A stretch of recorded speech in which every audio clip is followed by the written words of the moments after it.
नमस्कार दोस्तों, आप सभी का स्वागत है आपके अपने YouTube चैनल पे। दोस्तों मेरा नाम है अंशित भटनागर और दोस्तों आज की वीडियो में मैं आप सभी के साथ डिस्कस करने वाला हूँ क्लास 12th इकोनॉमिक्स की first book Indian economic development के सेकंड चैप्टर के बारे में। दोस्तों आज की वीडियो में हम डिस्कस करने वाले हैं सेकंड चैप्टर जो कि आपका इंडियन इकोनॉमी 1950 टू 1990 के बारे में। दोस्तों लास्ट वीडियो के अंदर हमने इसी चैप्टर के एक इंपॉर्टेंट टॉपिक के बारे में बात करी थी कि जब हमको इंडिपेंडेंस मिली थी उसके बाद की जो प्लानिंग थी, जो इकोनॉमिक प्लानिंग थी, उस वक्त पे गवर्नमेंट ने कौन कौन से डिसीजन लिए थे।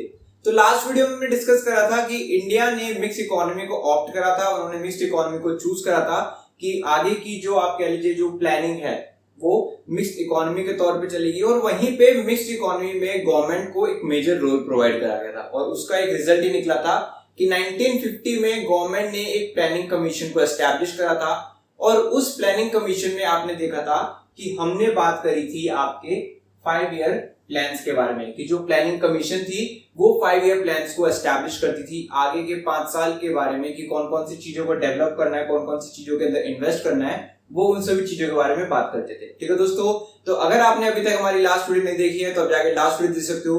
ऊपर आई बटन में आपको उस वीडियो का लिंक मिल जाएगा, क्योंकि अगर आप वो वीडियो नहीं देखोगे तो बहुत से कुछ ऐसे इंपॉर्टेंट पॉइंट्स हैं जो कि आप मिस कर जाओगे और उस वीडियो के साथ ही आज की वीडियो कनेक्टेड होने वाली है। ठीक है दोस्तों, तो आप जाके वो वीडियो देख सकते हो और आज की वीडियो को हम स्टार्ट करने वाले हैं। टॉपिक आपका है गोल्स ऑफ 5 ईयर प्लान्स। ठीक है, तो जो 5 ईयर प्लान बनाए गए थे, जो 5 सालों के लिए प्लान बनाए जाते थे, उनके गोल्स क्या थे। ठीक है, हम बात करने वाले हैं आज की वीडियो में कि 5 ईयर प्लान्स के गोल क्या क्या होते थे।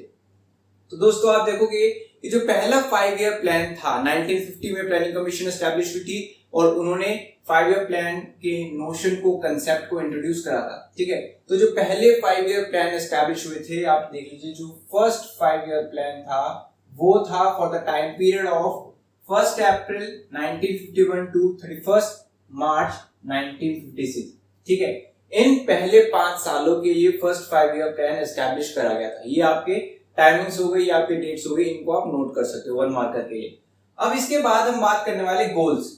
5 ईयर प्लान जो थे, जो 5 ईयर प्लान बनाए जाते थे, उनके गोल्स क्या थे, क्या अचीव करनी चाहती थी जो गवर्नमेंट थी, वो किस चीजों को अचीव करना चाहती थी। ठीक है, तो आप देखोगे जो बेसिक गोल्स हैं जो हर एक इकोनॉमी अचीव करना चाहती है, वो बेसिक गोल्स के बारे में बात करें तो बेसिक गोल्स है आपके ग्रोथ। ठीक है, इकोनॉमिक ग्रोथ, फिर उसके बाद मॉडर्नाइजेशन, सेल्फ रिलायंस और आपका इक्विटी।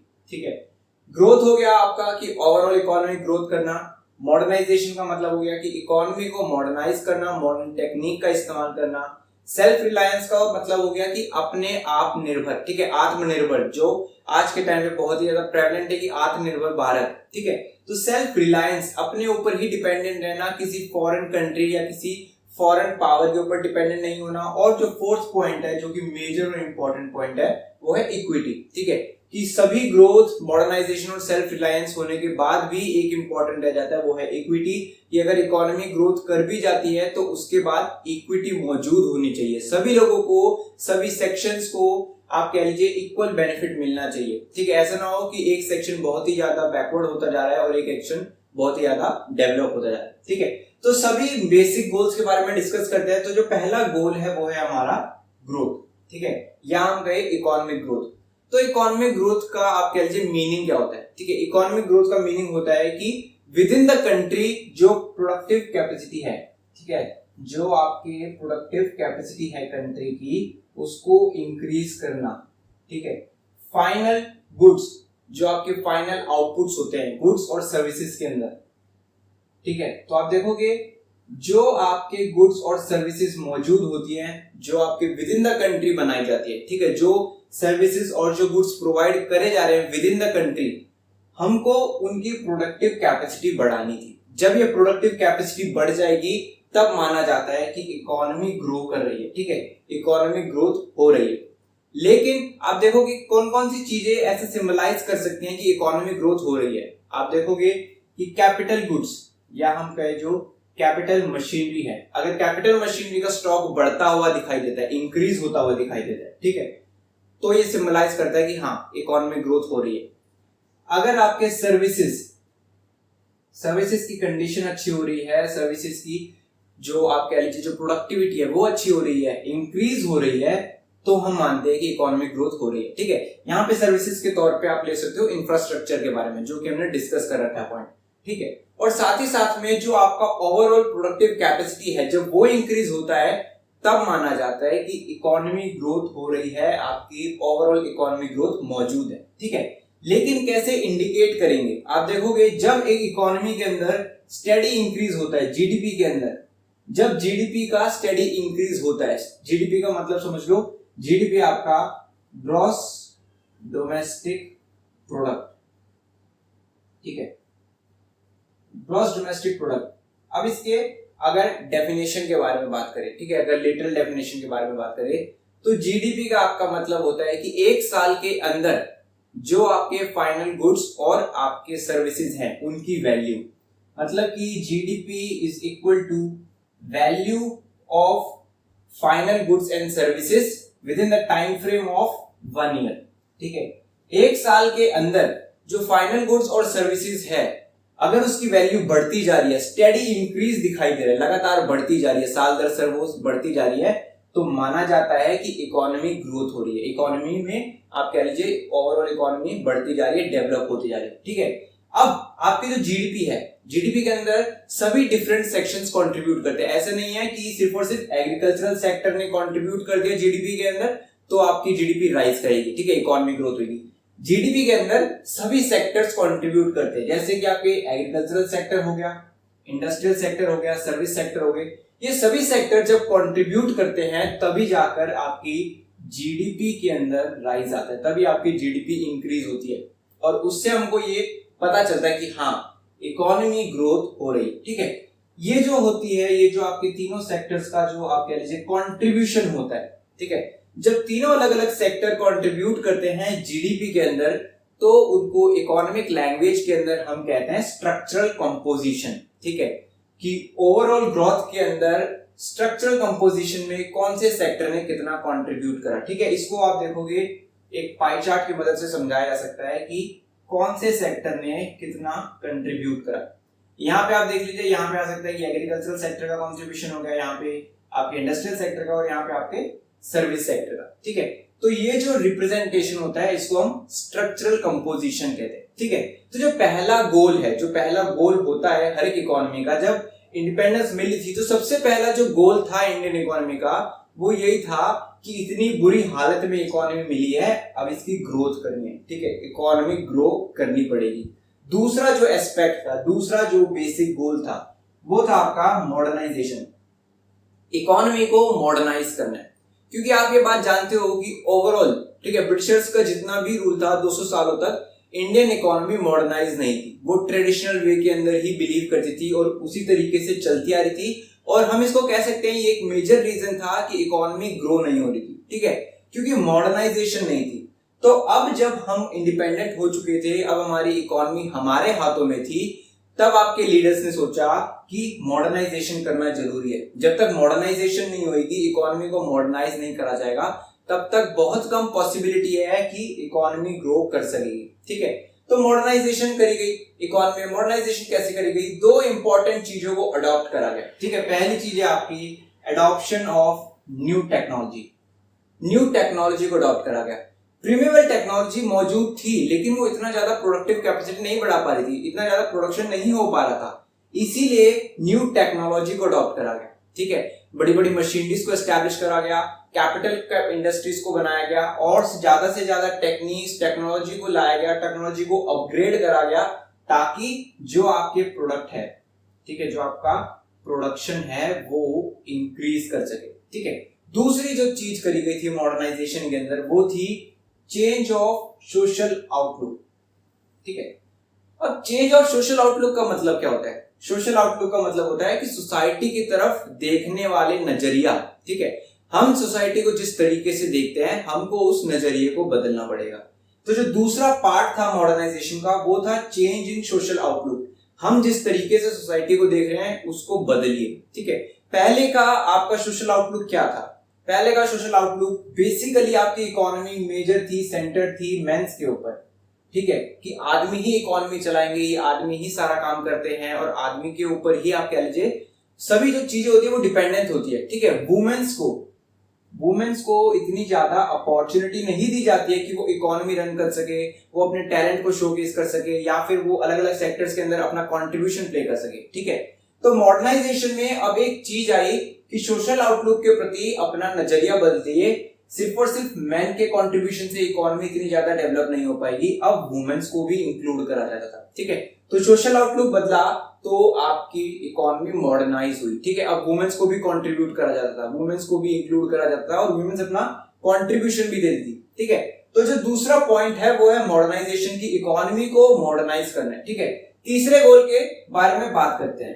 तीसरा जो बेसिक गोल है वो है आपका, आप देखोगे, सेल्फ रिलायंट। ठीक है, आत्मनिर्भर, अपने ऊपर डिपेंडेंट होना। ये जो गोल था ये बहुत ही ज्यादा इंपॉर्टेंट था। क्यों था? आप देखोगे कि जब तक एक इकोनॉमी सेल्फ रिलायंट नहीं होती है, हमको किसी और के ऊपर डिपेंडेंट होना पड़ता है, किसी फॉरेन पावर के ऊपर, किसी फॉरेन कंट्री के ऊपर। और जब तक हम उस कंट्री के ऊपर डिपेंडेंट होते हैं तब तक एक डर रहता है, एक फियर रहता है कि वो कंट्री कहीं ना कहीं हमारी पॉलिसी को हमारे ऊपर हाईजैक कर रही है।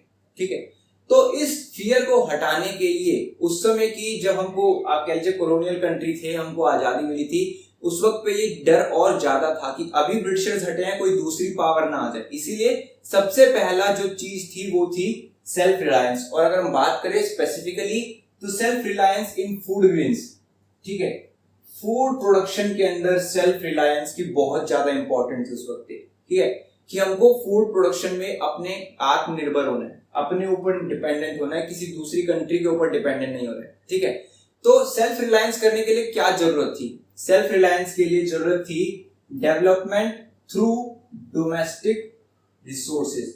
जो भी चीज कर रहे हो, जिस चीज के अंदर भी इन्वेस्ट कर रहे हो, एग्रीकल्चरल सेक्टर हो, इंडस्ट्रियल सेक्टर हो, कोई भी पर्टिकुलर अरीना हो, वहां पर अपने ही रिसोर्सेज के ऊपर डिपेंड हो, अपने डोमेस्टिक रिसोर्सेज के ऊपर डिपेंड मत होना कि कोई फॉरेन कंट्री आएगी, मदद करेगी, वो अपने रिसोर्सेज को प्रोवाइड करेगी। क्योंकि आप देखोगे जब कभी भी कोई कंट्री अपनी तरफ से मदद प्रोवाइड करती है, उसका एक दूसरा पॉइंट ऑफ व्यू भी होता है कि हमको यहां से कैसे एक्सट्रैक्ट करना है। तो जो पहली चीज थी सेल्फ रिलायंस के अंदर, वो यही थी कि जो भी कर रहे हो, ठीक है, जो भी चीजें कर रहे हो, जितना भी इन्वेस्टमेंट कर रहे हो, वो सिर्फ डोमेस्टिक रिसोर्सेज के ऊपर होना चाहिए।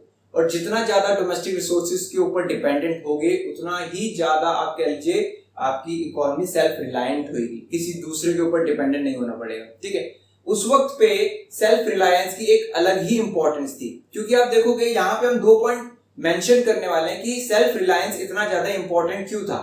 पहला जो पॉइंट है वो है to reduce foreign dependence. Foreign countries के ऊपर अपनी डिपेंडेंस को खत्म करने के लिए, अपनी डिपेंडेंस को रिड्यूस करने के लिए सेल्फ रिलायंट होना जरूरी था। क्योंकि जैसे मैंने कहा, अगर हम किसी दूसरे कंट्री के ऊपर डिपेंडेंट होते हैं कि ये कंट्री हमको इस साल हमारा फूड ग्रेन प्रोवाइड करेगी, फॉर एग्जांपल राइस के बारे में बात करते हैं कि इस साल इस कंट्री से, अमेरिका से राइस आना है।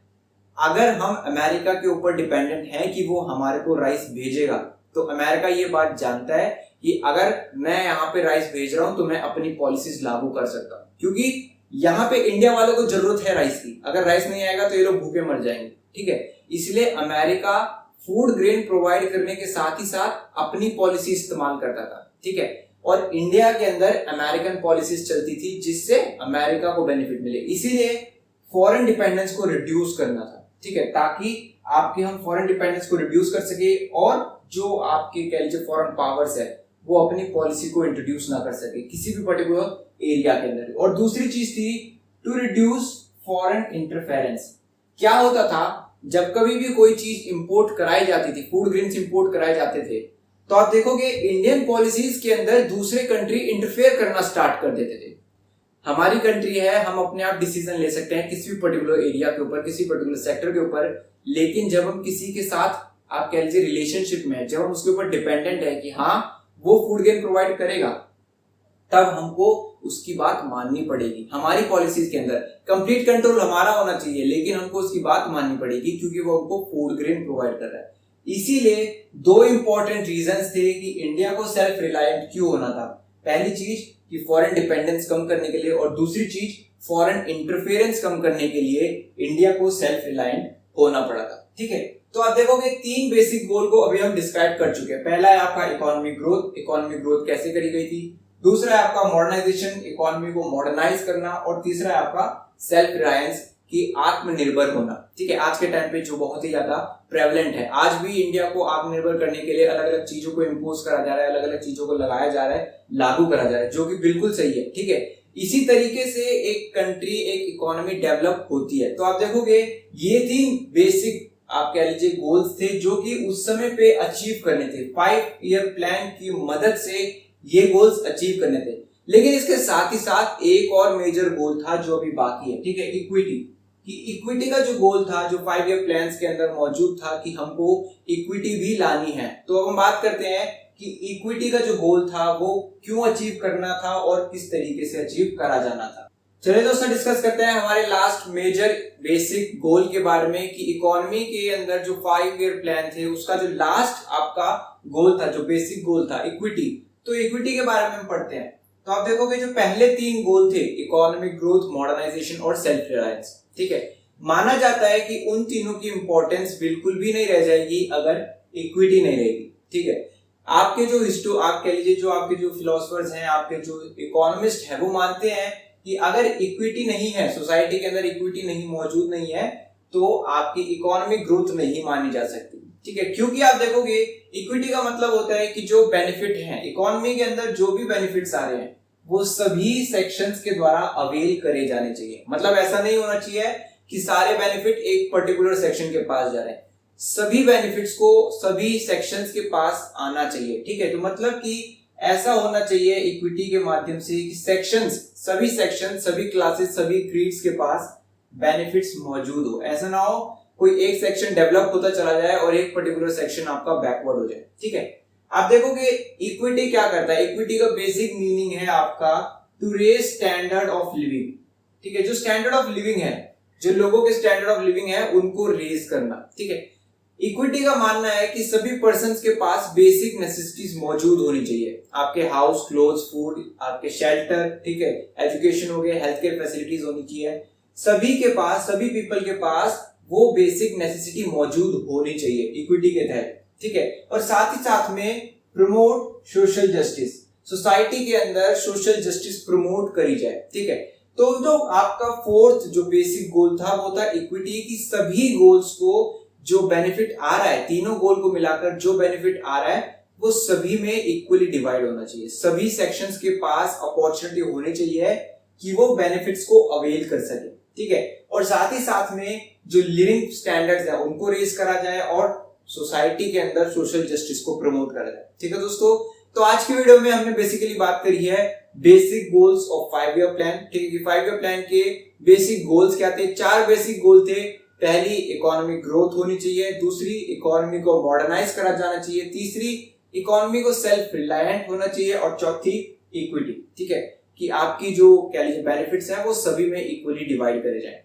ठीक है दोस्तों, तो वीडियो अच्छी लगी हो तो वीडियो को लाइक करो और अपने सभी दोस्तों के साथ शेयर करो। और इस पर्टिकुलर वीडियो से कोई अगर आपको कोई डाउट है इस पर्टिकुलर टॉपिक से, तो आप अपने डाउट्स को अभी वीडियो के अंदर मेंशन कर सकते हो। ठीक है दोस्तों, साथ ही साथ अगर चैनल पर नए हो तो चैनल को सब्सक्राइब करना मत भूलना। ठीक दोस्तों, अभी इस वीडियो को यहीं पे रैप अप करते हैं। बहुत ही जल्द आएंगे एक नई वीडियो के साथ जहां पर हम इसी चैप्टर के एक और इम्पोर्टेंट टॉपिक के बारे में डिस्कशन करेंगे।